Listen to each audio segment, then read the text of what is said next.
Hello, everyone, and welcome to today's edition of the Royals Rundown podcast. I hope all you Kansas City Royals fans are having a great day out there. To all you Detroit Tigers fans, I hope Javi Baez plays in 162 games for you this year. Thank you so much for tuning into the podcast. This show, as always, is brought to you by RoyalsReview.com, your one-stop shop for all things Royals. Whether you need to know about the latest news, hottest prospects, or want to chat with other rabid Royals fans, you can always do so at RoyalsReview.com. I am one half of this team, Jake Milham, joined by the better half, Jeremy Greco. Jeremy, how we doing? Do I need to get a rabies shot? We're all rabid in the comment section. Okay, it's a good thing that it's just online discourse, or else we'd be biting each other. I guess that's how it goes, right? When you have rabies. I have bitten so many people, Jacob. Just so many people. Well, I know some of those readers have bitten your head off about some of your articles in the past. Yeah, well, that's what happens when you're right all the time. Yeah, I'm definitely not, but I pretend. But you are the resident ball knower, so that's just how it goes. The resident non-overreactor. Mm-hmm. I think I've probably given myself a few other very weird nicknames over the years. I know Sterling Ice, who does the Friday Rumblings, still thinks I'm a robot. Well, we had a new writer join the site, and his last name is Chatbot. So yeah. That's how it looks. Yeah, it's Chabot, I think is probably how it's pronounced. I believe so. But yeah, the first time I saw it, I'm like, why is there a chat bot? Am I being replaced? Am I the old AI? You're the 1.0. We got to move on to 2.0. Oh, but in all seriousness, Matt's a pretty good writer, so we love having him on the team. Handful of new writers this year. Royals Review is growing. It's doing well. I got a raise. I'm now getting 3 Pop-Tarts per week.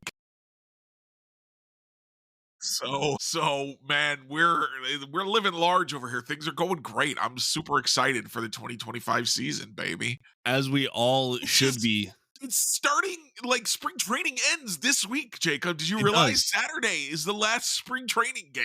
It's insane. We are 11 days away. We're recording this on Sunday. We are 11 days away from opening day against the Cleveland Guardians. It's just insane. We have the Los Angeles Dodgers and the Chicago Cubs playing overseas this week.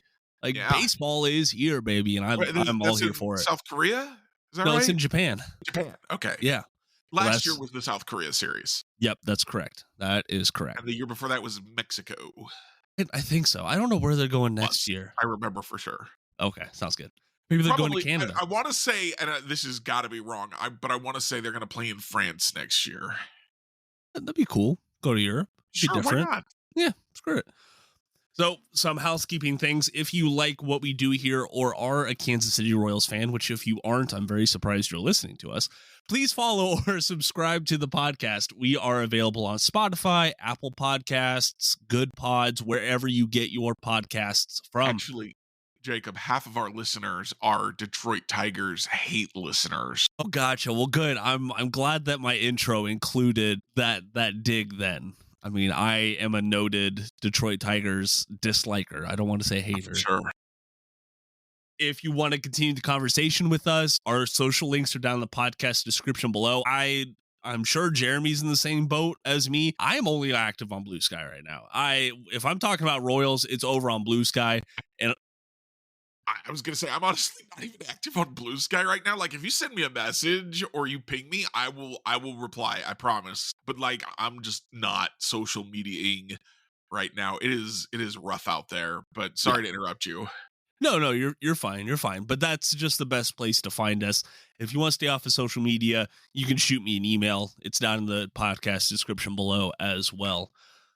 So, Jeremy, we do have a lot of stuff to talk about today. We are going to keep our Jack Caglione gushing a little condensed, a little bit later on in the episode. Jack Wagon session. Yes, the weekly Jack Wagon session, which I think that's going to catch on, Jeremy. I really do.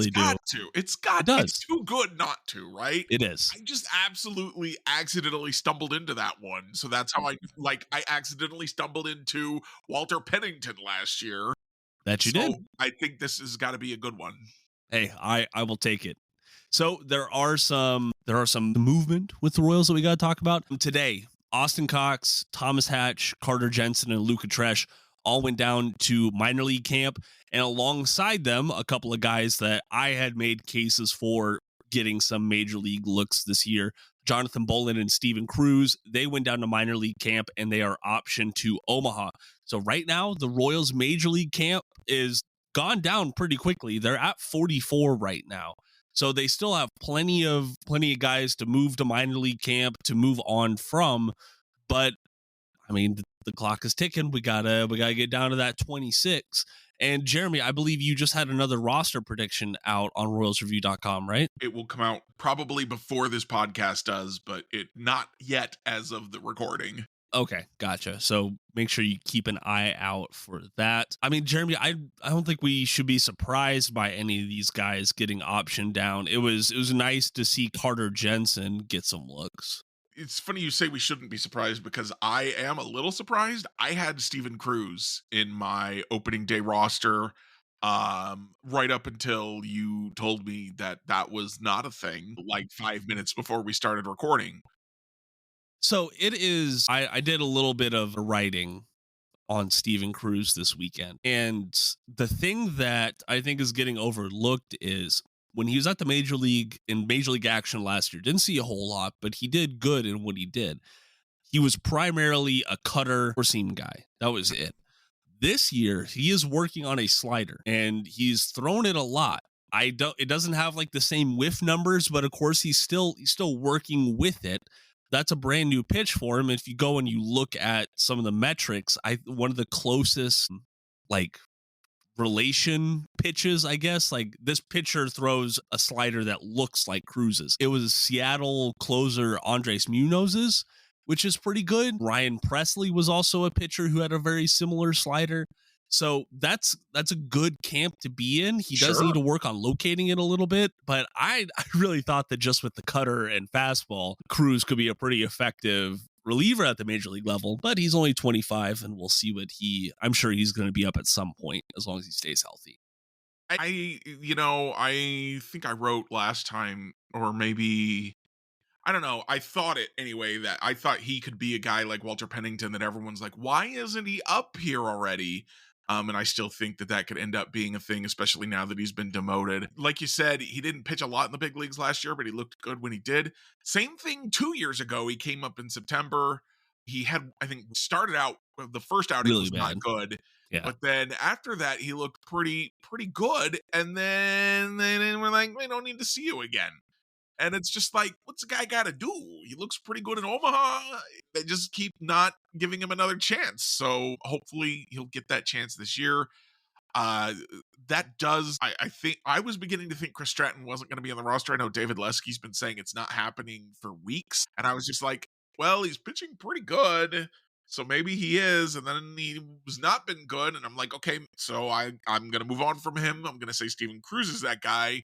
Well, no, okay, Steven Cruz is demoted, so now I'm like, okay, Chris Stratton is going to be here because who else will be here?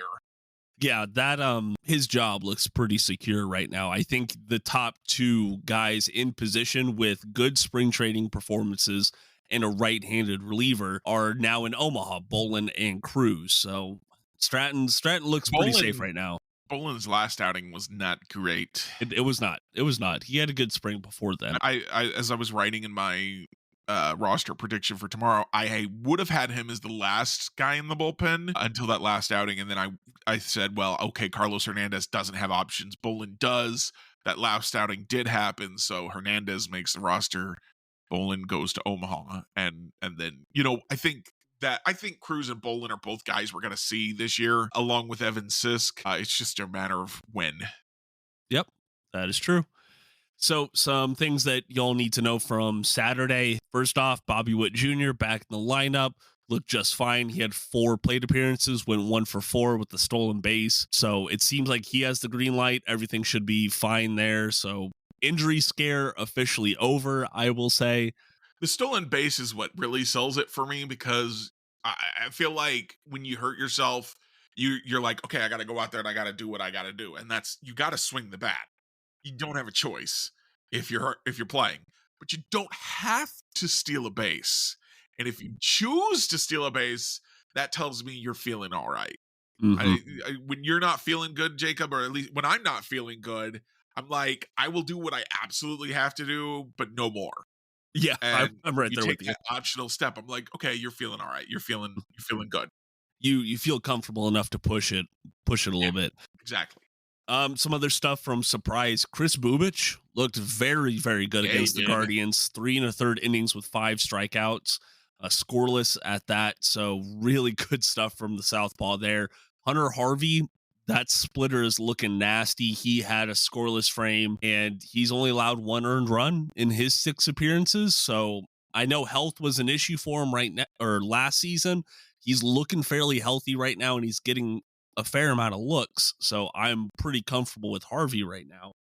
But then, Jonathan India hitting that home run, at least his second of Yeah, this he's of got two now. spring. Yeah. And both of them, like, no doubters off the bat. Like they're not sneaking over the wall. They are lasers to the outfield. And then also Vinny Pasquantino put one on the berm. But the Royals yesterday just weren't great with runners in scoring position. 2 for 14. We saw some of those games last season, so I'm hopeful that that's not the case again in 2025. But on the other side, it was a split squad game yesterday, so Michael Lorenzen did not look too sharp against his former team. 2 runs in 4 innings, and thankfully the offense helped carry the Royals to a victory there. Nick Lofton, Michael Massey, Cam Devaney, all those guys had multi-hit efforts, and at least 12 different Royals had a hit against the Reds. So it was a full team effort. And this is, I can't put it off any longer, Jeremy. And this is where we get into Jack Caglione, who had 2 hits himself, both to the opposite field, which is very interesting. Now, Caglione, the Royals' top prospect, is 9 for 17. That is a 529 batting average this spring training with 4 walks and only 3 strikeouts. And 3 home runs. And 3 home You're runs. telling me there's a kid with more walks than strikeouts and as many home runs as strikeouts. Yep. I sure am, Jeremy. Are you on the jack wagon now? I am on the jack wagon. All right, I'm fully on we're jack wagon. Wagoneers together. Yeah, I love it. And I am willing to admit when I'm wrong on this, because I came into spring training like no matter what happens, he's going to start the season in AA. He has to start there. He'll get his work in with the Naturals, and he'll go to Omaha, then Kansas City. I'm sorry if Vinny and Salvi weren't the first baseman right now for the Royals. I would say that Jack Caglione needed to be on the opening day roster. At the beginning of spring training, I was 0% Jack Caglione makes the opening day roster. A week in, I was like 1%. 2 weeks in, I was like 5%. Now I'm like 15% chance for him to make the opening day roster. It's still not good odds, right? 15% chance. But those aren't 0%, not even close to 0% odds either. And he is, with a week left to go in spring training, still in big league camp. Yeah. That means something. It does. Because even like, Carter Jensen, he's a top prospect as well, and he's already Blake down Mitchell, in minor league Blake camp. Mitchell was hurt, but Right. So and we're seeing bullpen guys that we thought were right there on the bubble in Bowlan and Cruz both got demoted. And now the pitching situation is maybe a little bit different because you need your starters to start going deeper into the games, so you have fewer innings to give guys, and you want to make sure they're all pitching. Mhm. So maybe that affects how they are handled differently. But if you think Jack Caglione doesn't really have a shot, don't you want him in minor league camp getting more at bats? I would think so. Yeah. I really would. Oh, I don't know. I haven't seen today's lineup. I guess I didn't look for it. He's not in it. Oh, man, shucks. Well, John Rave's in it still. Yeah. Which is John Rave is still there in camp, and he's a guy that I made a case for. If the Royals aren't going to use him, trade him somewhere, because he's I don't know like what anybody would give for him though. Just Cash. just cash. I'm not saying you have to get a top 30 prospect for the guy, but like Rave looks like a good 4th outfielder right now, good 4th, 5th outfielder right now. And that's where I had him in my last roster prediction. Yeah. Things have changed since then. I will say he is one of 2 NRI outfielders left. So he is one of the last guys standing to The his last credit. one is Gavin Cross, correct? Correct. And you wanted to talk about Gavin Cross a Did little want to talk bit about this Gavin episode. Cross. So what's up? I think if it wasn't for Jack Caglione, everybody would be talking about Gavin Cross right now. Let me pull up these spring training stats for Gavin Cross real quick. And then after you do that, I want to talk about his spring breakout game as well. Well, why don't you talk about that while I'm pulling up the spring stats? Go. Well, because I haven't seen a lot of action from Gavin Cross this spring. I know the numbers look great. So I'm just jumping off of a single exhibition game against other prospects. First off, Cross had an amazing throw from right field to third base to get a runner out. It was a laser.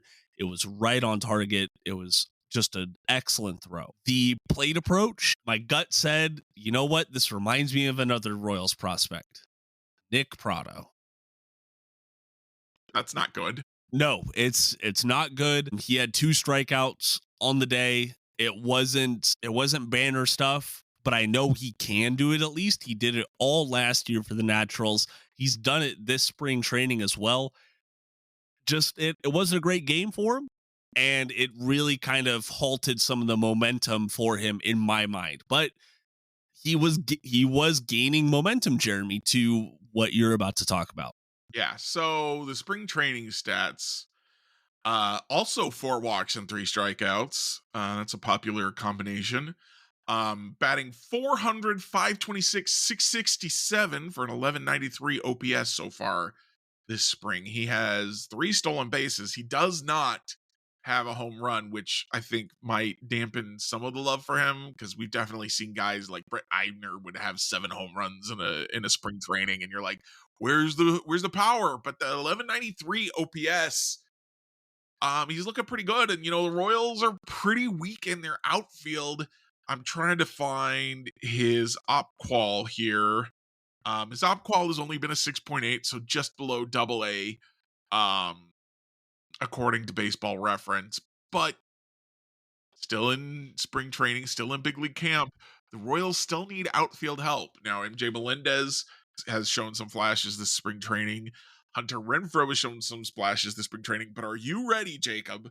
Are you ready to walk into the regular season and say, yep, it's MJ Melendez, Kyle Isbell, and Hunter Renfroe again? Just do that again, for sure. No? You'd like to see some kind of hope to be different?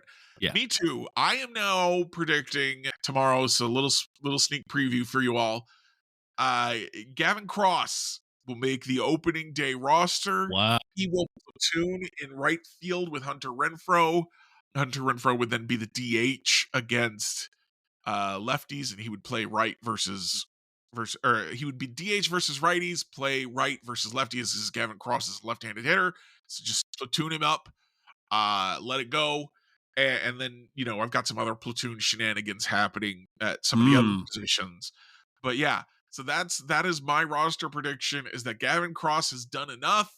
He is close enough to, he has an ETA on, well, he has actually 2026 on Fangraphs, but I think it's time. Let's see what he's got. I'm ready to just throw him out there and give him a shot. And if it doesn't work, well, Jack Caglione is hopefully going to be ready to come take over very soon. But let's just have a little something different in the outfield. Just because going into the regular season with the exact same 3 guys you ended the last season with that were just bad. It was one of the worst outfields in all of baseball. Mm-hmm. And as you said, Cross at least offers an upgrade defensively. Yes, that he does. So let's do that, and let's see what happens. Let's roll some dice. We didn't get Anthony Santander.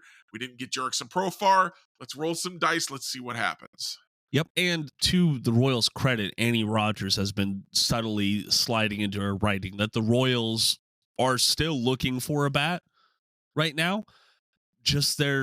I don't think you're going to find the impact guy. And right now, the Royals have a lot of quantity and not quality in their outfield. Like right now, they have 7 guys on the 40-man roster. 7 guys. And none of them I can look at and say, that guy is going to be here in 3 years, or like this is a guy you want to be here in 3, yeah, or 2 for that matter. I mean, oddly enough, Kyle Isbell is the only one that I would want here for an extended period of time.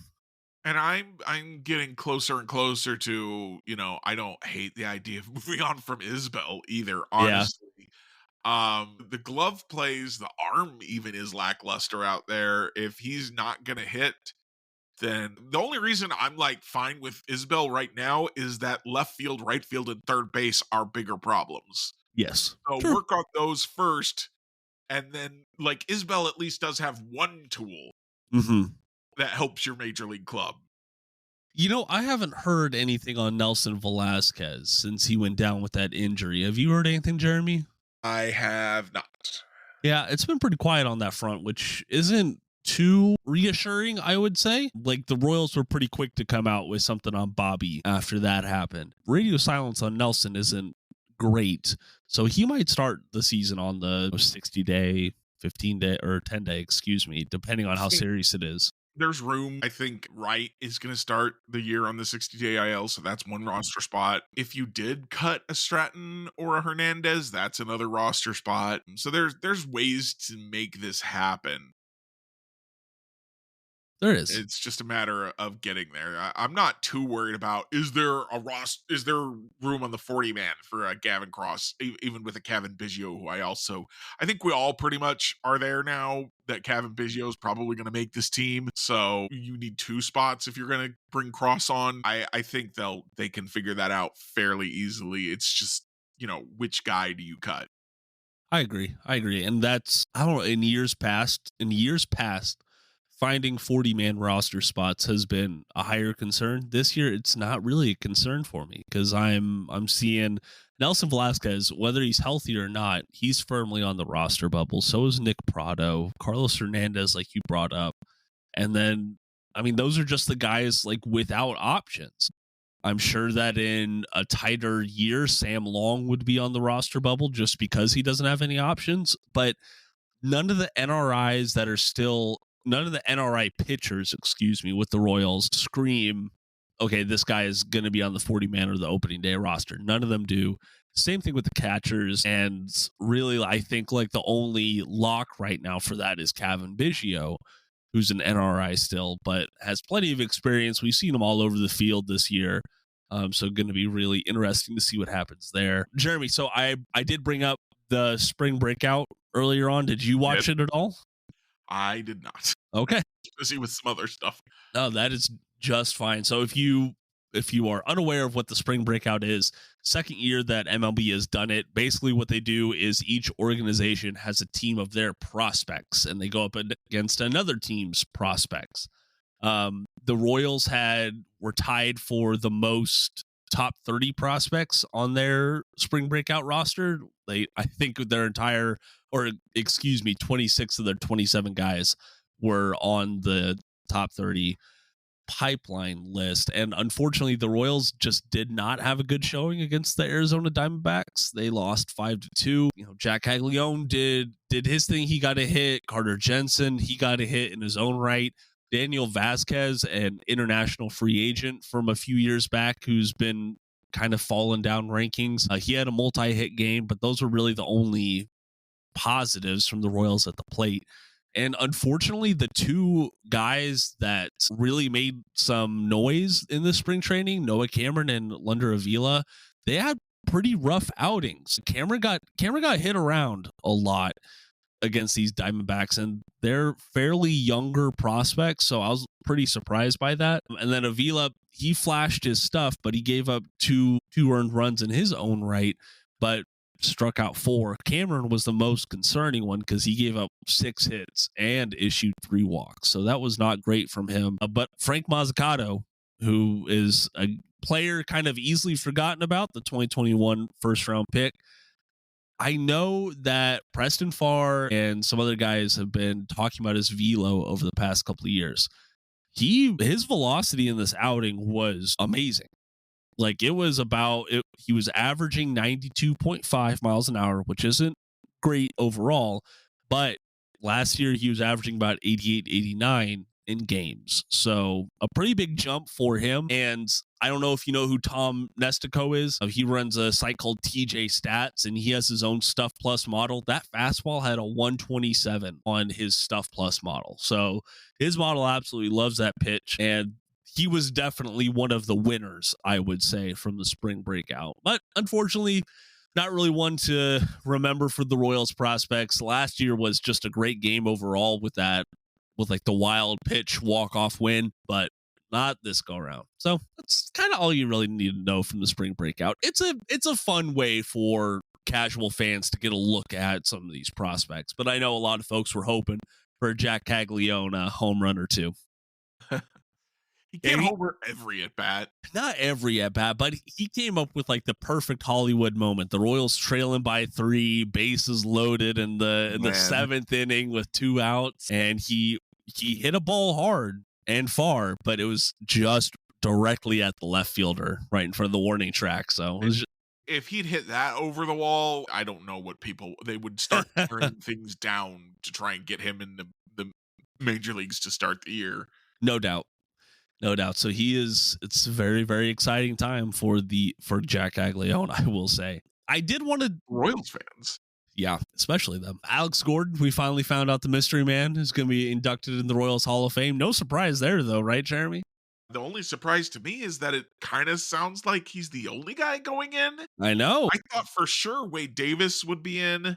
And I wrote my ballot thing back when they announced the guys who were going to be on the ballot for this year. And I was like, I would vote for all 9 of these guys under some circumstances. I desperately want to vote for 8 of them. I can only vote for, I think is it 4 they allow you to vote for, or 5? 5. Yeah, it was 5. And so I'm like, all right, I'm not going to vote for Gordon or Davis because they're going to be in. So I got to pick 5 of these other 6 that I desperately want in to get in. And none of them made it in either. Yeah. So I'm just kind of like, y'all, it's only going to get more crowded next year. What are we doing?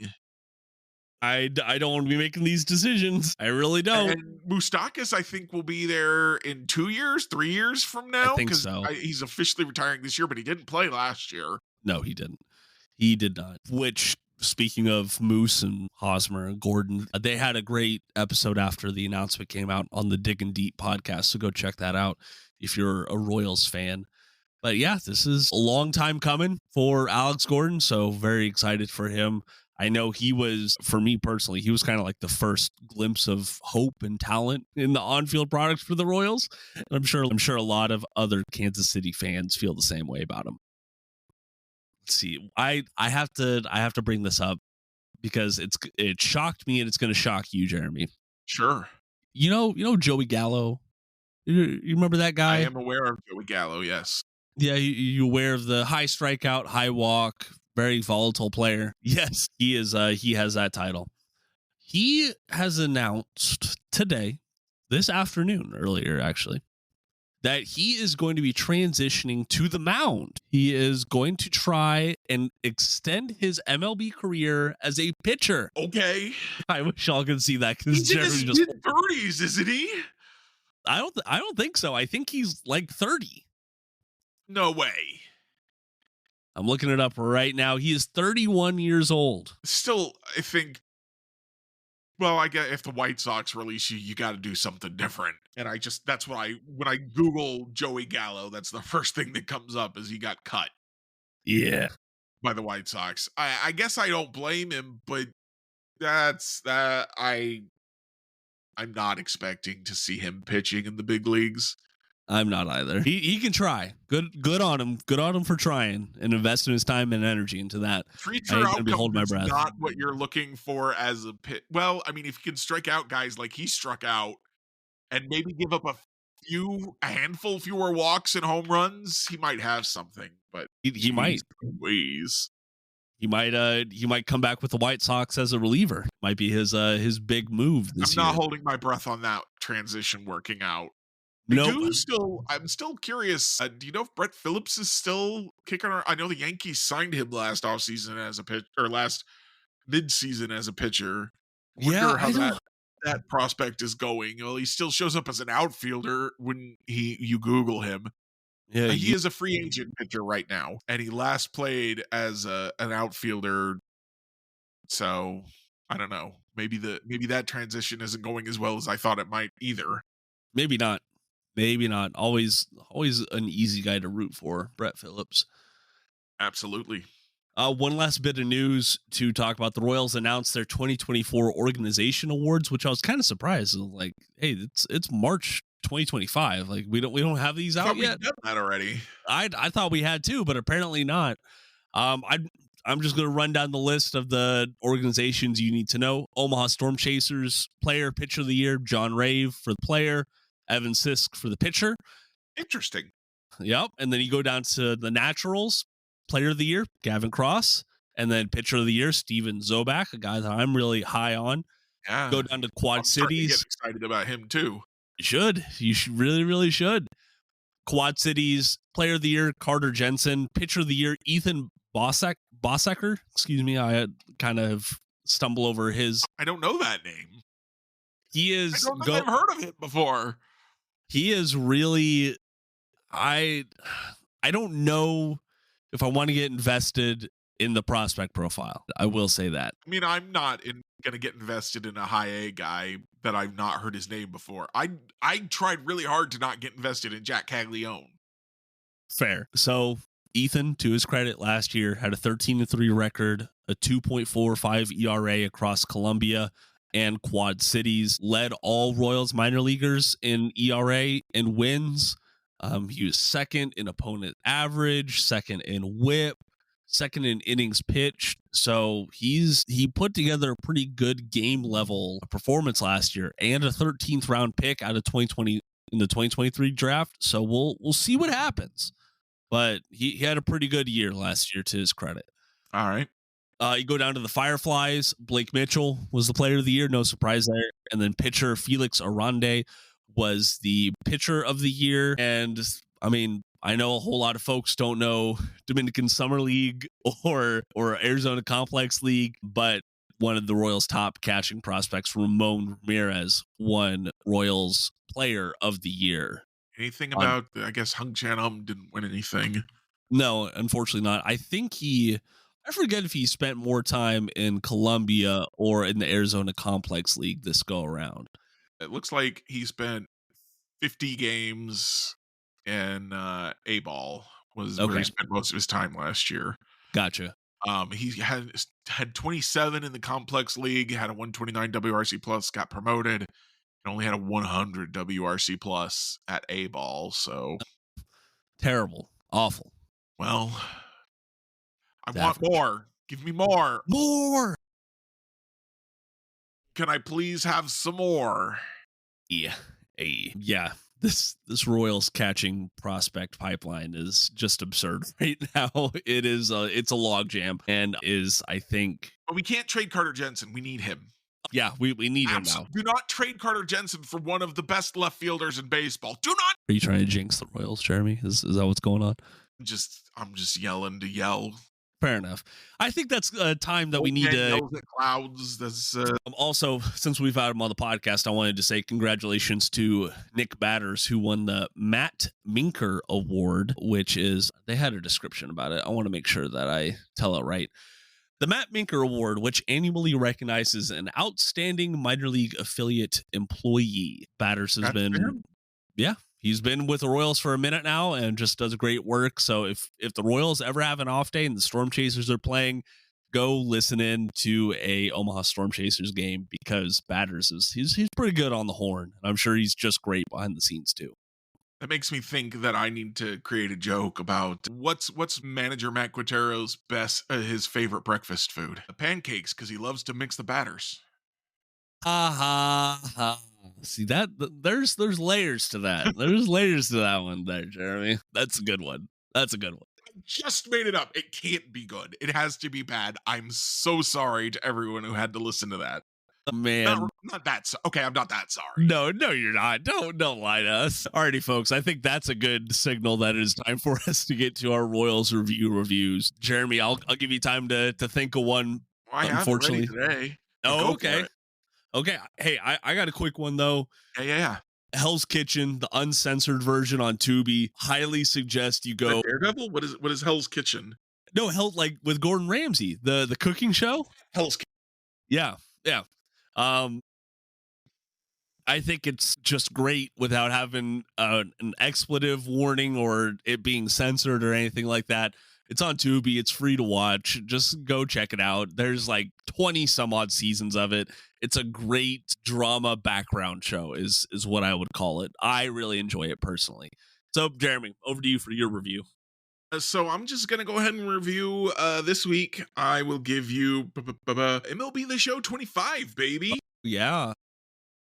It's officially releases, I think, Tuesday, but it's in early access since Friday, and I have been playing it almost nonstop. I mixed in a little Rivals. I even stayed up late Thursday night so I could play it at midnight. That's how excited I was to get going on this thing, man.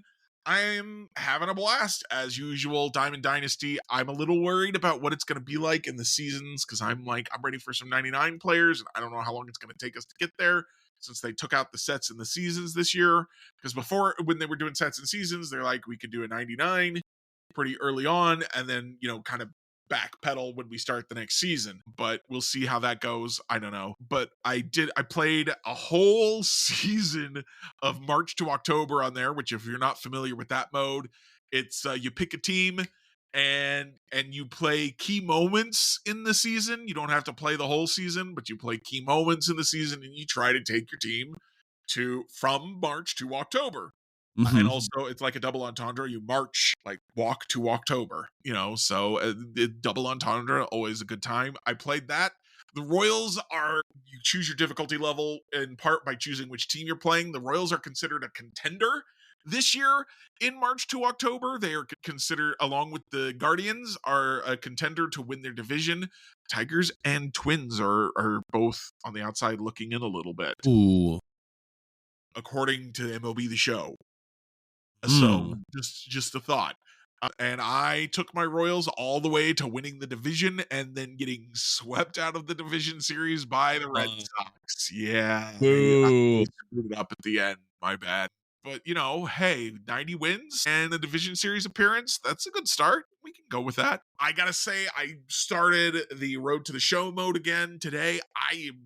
I'm super crazy happy. One of my favorite things about the old MLB The Show back when it was a PlayStation exclusive, like back in the PS3 days, one of my favorite things was the Road to the Show and the idea that the process mattered more than the results. Like if you had a long at bat, you got credit for that and it improved, your player improved, even if you didn't end up with a hit. And then one of my biggest disappointments when I picked the series back up in 23 was that was no longer the case. You got to get a hit if you want to improve. And we're back to the old way of doing things. Oh, you laid off a pitch and it was a ball? Great, cool. Plus for you. You hit it hard even though it was an out? Hey, great. Plus for you. And one of the things, it's still a little bit different, and I think in a good way, where you gain tokens and lose tokens based on how well your process is, and you get some for your results too. So like you hit a home run, you get more. But if you hit it hard, you still get some. And so that's cool. And I like this idea of I can take tokens and it's like, oh, I hit a home run. I can use this to improve my speed. I don't have to only improve my batter power, which lets you kind of cover for some of your deficiencies as like a player, as a video game player, where I'm like, I'm fine at the defensive stuff. Sometimes I struggle to make contact, so I'll really boost my contact stat, even though I'm not necessarily making contact early on, by stealing bases and fielding balls well. And now I've boosted my contact I can hit. Let's boost some other stuff. And so I'm really having a great time there. I tried out the new mode of what's it called? The new board game mode that they had. I can't remember what it's called. It's fairly fun. It's interesting. It's got some stuff. They've only got a couple iterations out right now, a couple little tiny versions of the board game. I'm looking for some more complexity from it. Hopefully we'll see that as the season goes on. And yeah, I'm having a blast. Like I said, I've been playing it all weekend. So they're doing something good. Yeah, that they are. Sounds like they have you hooked, and I'm sure they got thousands of other players hooked around the world. So good on them. Seems like a good initial launch from them. One last note before we get on out of here, Jeremy. Jack Caglione spring training WRC+. Yeah. If you had to take a guess at what it is right now, what would you put it at? I have something over 200. 343. Holy moly. And second place behind him has a 273. So Who's Jack that? That's Miguel. not Cross. Cross was like 205 or Oh something. no, like no, no. that. I'm talking like in MLB overall. Oh, okay. Miguel Amaya has a 273 this spring. Catcher for the Diamondbacks? I cannot remember who he plays for. I cannot remember. That's fine. Alrighty, folks, that is going to do it for today's episode. We appreciate you sticking around with us. If you want to support us further, make sure you follow or subscribe to us wherever you're listening, or you can reach out to us on social media. It really goes a long way, and we love meeting our listeners and just fielding your questions. Also, if you're listening on Spotify, we have the comment section down below. So if you have a question for us, or if you want to make your thoughts known, please go check out the comment section there and reach out to us. I am Jake Milham. To tell me how to read the comments because I've been trying and it's not letting me. To be fair, the comment section on my end is very buggy. If I'm listening to a podcast, it's easy to use. But actually, the creator reading those comments every is time tough. I get these emails that are like, you have comments, and I'm like, cool, let me go check them, and it's like, comments aren't supported in your region, and I'm like, what are we doing? It is frustrating sometimes. But I am Jacob Milham. They are Jeremy Greco. Thank you so much for joining us, and until next time, go Royals!